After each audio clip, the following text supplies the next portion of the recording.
It's 5-1, top of the ninth, 2 out.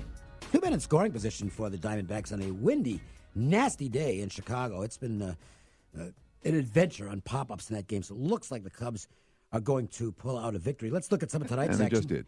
Oh, okay. Just over. Teddy Covers is updating you with the score, and I'm Dave Cokin. And we will go to tonight's... let's go to the Giants and Pirates. Madison Bumgarner, some positive signs.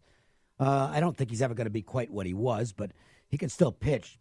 But the Giants don't get him any offense, and they just are not winning when he pitches. And that's a problem. I took a shot with the Giants the other day in Washington. They won the first game of the series. I'm like, here's the team that maybe they got some momentum. Maybe now's the time to be backing the Giants, and here they come, and the momentum snapped right away. Now you see a Giants team that's in the midst of this long East Coast slog, and sure, Bumgarner's the guy they're supposed, and he pitched better in his last game than he had in any of his 3 previous starts, for sure. No walks, 7 strikeouts, 7 strong against Colorado, and that started that little mini Giants run. I don't know that Pittsburgh can hit them, but I'm not excited about backing the Giants in a pick-em range. I want a plus price with that team right now. Don't like the Pirates against lefties either. Mets and Cardinals is interesting because everybody wants to bet against Jason Vargas. But the problem is this price has gone, it's gotten pretty high in this game. And, this Mets team can rake. They got some hitters in this lineup. Yeah, I mean, again, conceptually, there's these I call them the tired retreads. There's Jason Vargas. You see Jeremy Hellickson everyone wants to bet against. You see there was somebody else today that falls. Sabathia they're betting against. Despite the fact that he's got an unbelievably good record when pitching off a loss for the Yankees loss. Smiley they're betting against. Smiley, yes. Yeah, I mean, there's all of these guys that have kind of been around for a little while and haven't really, they're not stellar in terms of the advanced metric stats, and the Sierra isn't good on them, and the XFIP isn't good on them, and you see the markets go crazy betting against these guys, and I'm really focusing on lineups and bullpens, and the Mets can hit. Yes, You're they can. 100% right, and their bullpen had some struggles. I think it's going to be okay. There's value on the Mets at that price. I'm with you in theory. One more, and then we'll get to the Marquee matchup. Phillies and Rockies, because I want to mention this, because this is where you rush to judgment is a bad idea. Marquez's last start? Well, no, I'm talking about the Rockies, who were a pretty good team last year. Mm-hmm. Okay, they get off to a terrible start, and they're not hitting. And it's like, oh, boy, go against the Rockies. They suck. They're not that bad, okay? Their lineup's starting to come around. I'm not saying they're a championship-level team, but they're not nearly as bad as people are making them out to be. And Marquez can go. I mean, this guy's a good pitcher. Velasquez is not the right setup for this stadium. He might pitch a good game tonight, but he's a fly ball pitcher who walks a lot of guys. That's the wrong recipe for Coors, I can tell you that. Sure, but you see the Rockies lineup is going now. It's starting to get. Well, now they got Dahl back. Mm-hmm. They're finally starting to play Tapia, who's a nice little weapon in the outfield. Arenado has shaken out of whatever his first 2 weeks doldrums were. Whatever. I had an over last night. Dobb got caught stealing and hit into a double play, and it would have been a great situation to get going in that ball game. So I'm mad at him. I had the first 5 under, and it was nothing. Yeah, I know. That's what I'm saying. I was rather pleased. Yeah, there was no question about it. But this line's gone nuts with Marquez. Well, yeah, now it's too high. It's moved 40 cents. Right. And those big moves haven't exactly been gold so far this year. Marquee matchup time. Wait. What do we got to do here? WagerTalk. Marquee matchup of the day. Yeah. What's hot today? It's time for the WagerTalk Marquee matchup of the night. WagerTalk.com. Start winning now. I know the WagerTalk is the Marquee matchup. For some reason, my mind just went blank. It's the Dodgers and Brewers. I got that part right. Stripling against Chacin. Chacin did this last year. He got off to a really bad start, and then he settled in, but it took him a while. And right now, he's not a guy I want to be on.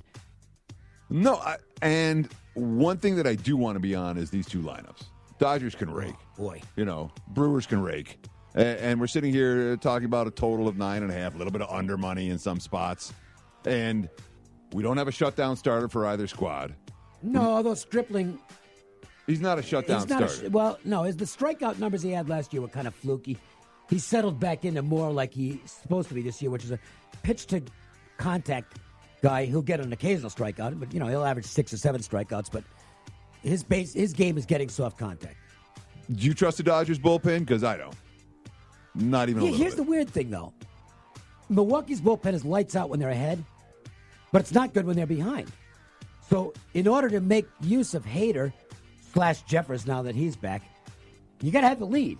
And I don't know if they can have the lead here because I definitely rate Stripling ahead of Chassin. And Dodgers used Jansen last night, and he got hit last night.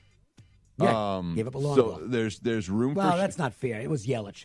And Yelich basically can hit God right now, okay? But, I mean, so the point is that there's room for late-inning shenanigans, even if the starting pitchers have a better game than I think they will. Sounds to me like you like the over. Just a little bit. I like the Dodgers in the game. I think the Dodgers are not undervalued, but they're a machine right now. All right, we're up against it. We'll tell you more about Wager Talk on Monday. Right now, we got to get to the Lions physical therapy play of the game. It's the LPT play of the day. Tonight's best bet from Lions Physical Therapy. Your 5-star rated specialists. We talked about this game while we were off the air. Well, now we'll talk about it on the air. Why aren't the Rays like 140 tonight over the Red Sox? 150. I mean, this is, if you want to... 160. Well, all right. But why not? If you want a value play tonight, I don't know what it is right now, but it was less than 120 when the show started. And that's just, if you're just forget the teams, forget the team names. You can lay 105 right now if you shop around. 105. That's just, if you want a value play, it's Tampa. I mean, they're plus 42 runs. The Red Sox like minus 48, so the Pythagorean is a blowout. The Red Sox basically have nobody at second base now because they're all hurt. Stanek, they're 9-2 in his last 11 opens, including 7 straight home wins. He's just a shutdown guy for 2 innings. I don't know, maybe they get to Ryan Yarbrough after that. Red Sox are pressing. They're not hitting. Their bullpen stinks. These prices are because they're called the Boston Red Sox. And that's not a good enough reason to be backing them. That's my whole point. I mean, honestly, if you switch these uniforms, it's minus 160, at least 150. Yeah. If Tampa's coming off, especially if the one guys are coming off the World Series title last year. But that was last year's team. Yeah, this year's team right now bears no resemblance to that. And there's even a buzz already that the Red Sox, who are probably not going to extend Mookie Betts because they can't extend the whole roster and he would cost a fortune. If things don't turn around, they might entertain thoughts of trading him. Well, that's the whole those comments from Sale. Those are the comments that linger like the clubhouse vibe that was there last year. Yeah. It ain't there this year. It's just and we talked a minute ago about Colorado as being all right. The Rockies as not being as bad as they looked initially. I don't know if the Red Sox are the Red Sox win 90 games this year. No, I don't think so. All right, we're done. Thanks to Kelly Stewart, as always. Kelly in Vegas. Follow her on Twitter at Kelly in Vegas. All right, Platinum, great job, sir. As always, we hope you have a great weekend. Teddy, let's you and I have a banner weekend with our results in basketball, hockey, and baseball.